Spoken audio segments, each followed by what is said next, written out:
Hello everyone, my name is Ankush. I'm a student at Purdue University. Today I'm going to be talking about our project on 4G and 5G cellular paging protocols and how we prevent them against security and privacy attacks. So let's just jump right into it. So first, let's look at the functioning of the paging procedure and why is it required for cellular networks. So every cellular device is provided with the permanent IMZ number or an International Mobile Subscriber Identity by the core network. The cellular device uses this IMZ to connect to the core network through the base station, and after the mutual authentication, a TMZ number is provided to the cellular device. This is a temporary mobile subscriber identity that is used for any subsequent communication by the cellular device. So this is when the device gets connected, but after a period of certain inactivity, the cellular device goes into an idle phase where it doesn't repeatedly check for the incoming transmissions from the base station. This is done to prevent battery consumption on the cellular device side. So what happens in case there is an incoming service like an SMS or a call for the cellular device? What happens is core network sends a paging request to the base station, and then base station creates a paging message with all the TMZs and IMZs of the cellular devices which have a pending incoming service. So these cellular devices periodically check these paging messages, and if they find their TMZ number or IMZ number inside that paging message, they initiate the connection back to the core network. And this is how they can get that service. So let's look at how this actually works. So any cellular device in the idle mode stops checking for any incoming transmission from the base station and periodically wakes up at a certain frame index number, or what we call as paging occasion, to check for any pending services like calls or SMSs. So how does the cellular device know its paging occasion, or how does the base station know the paging occasion for every cellular device? It does so by using the last 8 bits of the IMZ number. So now, if you remember from the last slide, IMZ number is the permanent identity provided to each cellular device by the core network. So any two cellular devices having the same last 8 bits of the IMZ number will have the same paging occasion and will wake up at the same paging frame index to check for any pending services. So the question in front of us is, can a passive adversary that only knows victim's phone number or Twitter handle or any social media account, can they identify and track the victim's presence in a certain area? And the answer is yes. This can be done using the torpedo attack. To execute the torpedo attack, an attacker generates silent phone calls to the victim's phone number or generates social media notifications for the cellular device, for the victim's cellular device, so that the base station has to send paging messages to that cellular device.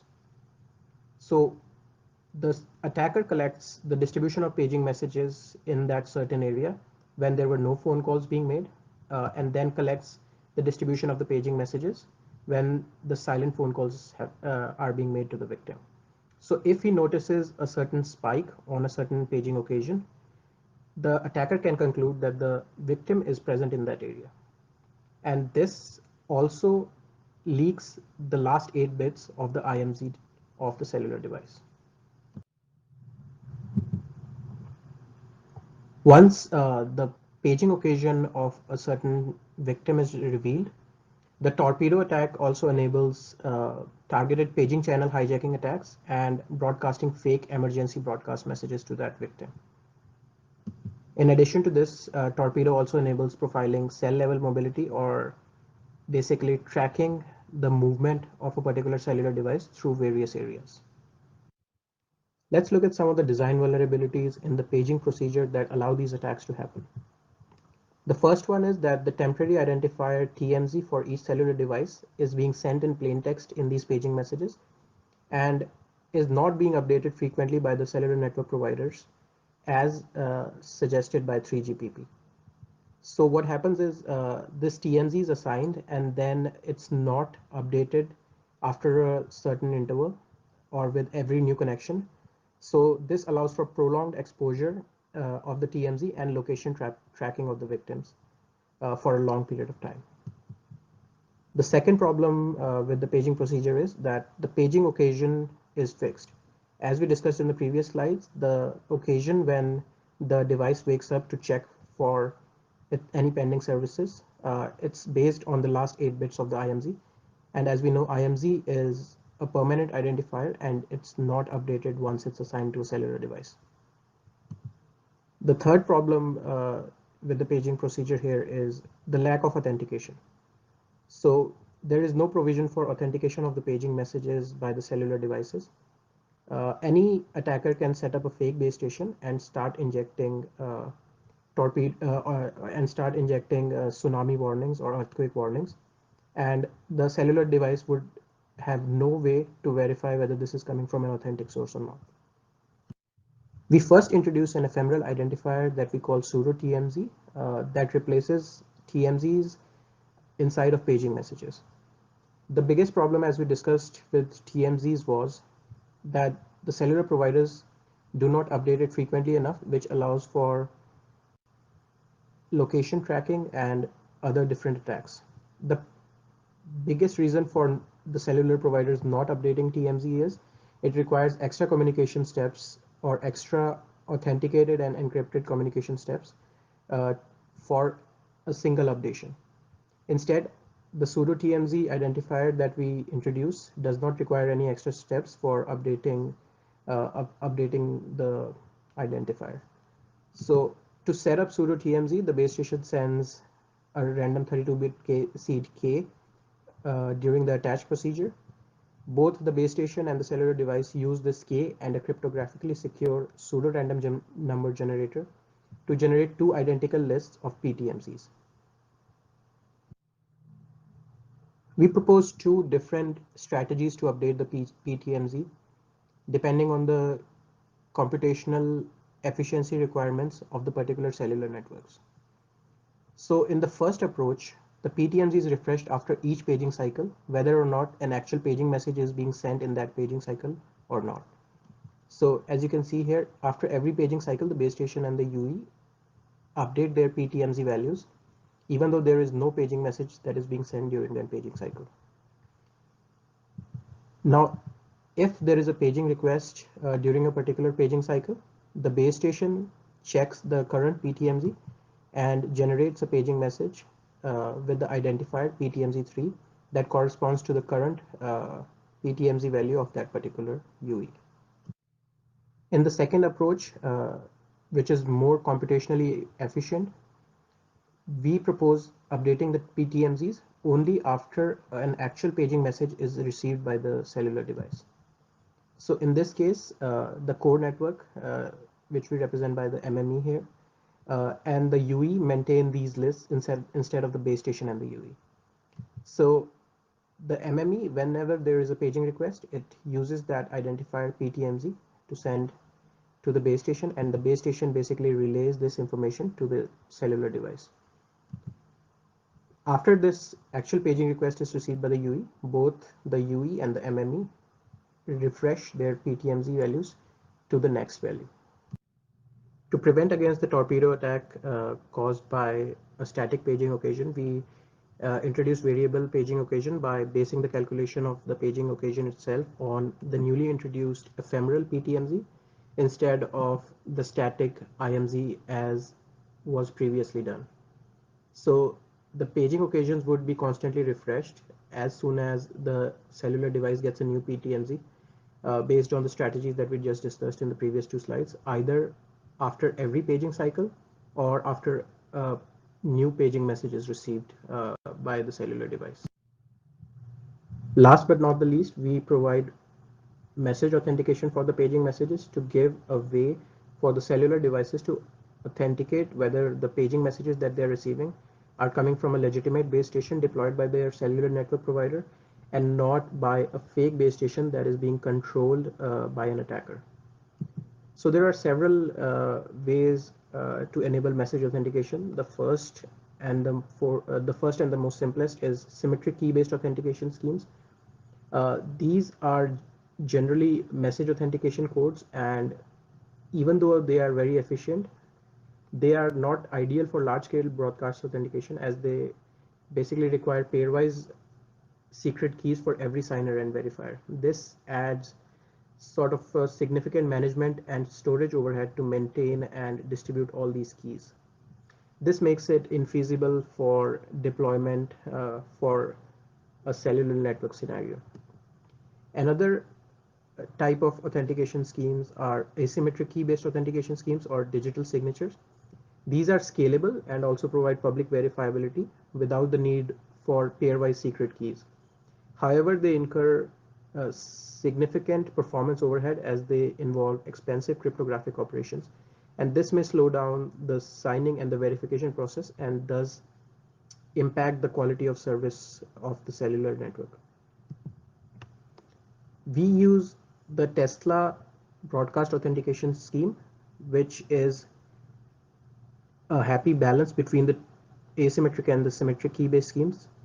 Tesla uses efficient symmetric key-based primitives. However, it provides asymmetric key-based properties by using delayed key disclosure. Let's see how that works.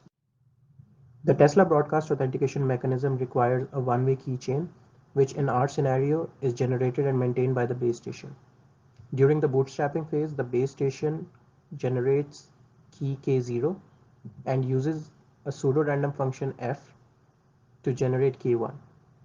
This step is performed repeatedly to generate this keychain. Now this keychain is reversed and revealed in the reverse order of generation. So whenever a new UE or a cellular device connects to a base station, the base station during the attach procedure sends the K current or the current key to the UE. The Tesla protocol instantiated for the cellular networks, or P-Tesla as we call it, works in the following way. For every paging cycle, the base station uses the corresponding key to sign any paging messages that are appearing in that paging cycle. So in this example, key 100 is being used for the paging cycle 100 to sign this paging message, and the resulting MAC is stored inside that paging message. Now, once the cellular device receives this paging message, it would save this MAC inside its memory, but it cannot yet verify this MAC because it does not have key 100. Now, key 100 is revealed in the next message. If you look at the bottom of the paging message, key 100 is being revealed in the paging cycle 101. So during the paging cycle 101, the cellular device would be able to authenticate any messages that it received in the previous paging cycle. And this process is repeated for every paging cycle. Now let's look at some of the results for the PTMZ refresh approaches that we suggested earlier. So as we can see here, the second approach, which is refreshing only after a paging message is received by a cellular device, is much more efficient than the approach 1, where we refresh the PTMZ after each paging cycle. We require less number of elements in the PTMZ list ls. The time taken to generate or regenerate the list ls is low in both cases, but in case of the second approach, it is much lower than the first one. Again, the regeneration is required after 128 seconds in case of the first approach, which is the default value of 100 paging cycles. In case of the second approach, it depends on the number of actual notifications that are being received and the frequency of the notifications that are being received by the cellular devices. As we can see, the memory requirements for the MME or the core network, the base station and the UE are very minimal for both these approaches. In this slide, we compare the performance of our technique to other similar techniques that provide security against the attacks on paging procedures. The first technique is by Hussain et al., who suggest adding fake paging messages to the distribution by the base stations so that the attacker cannot see any frequency changes between the different paging occasions.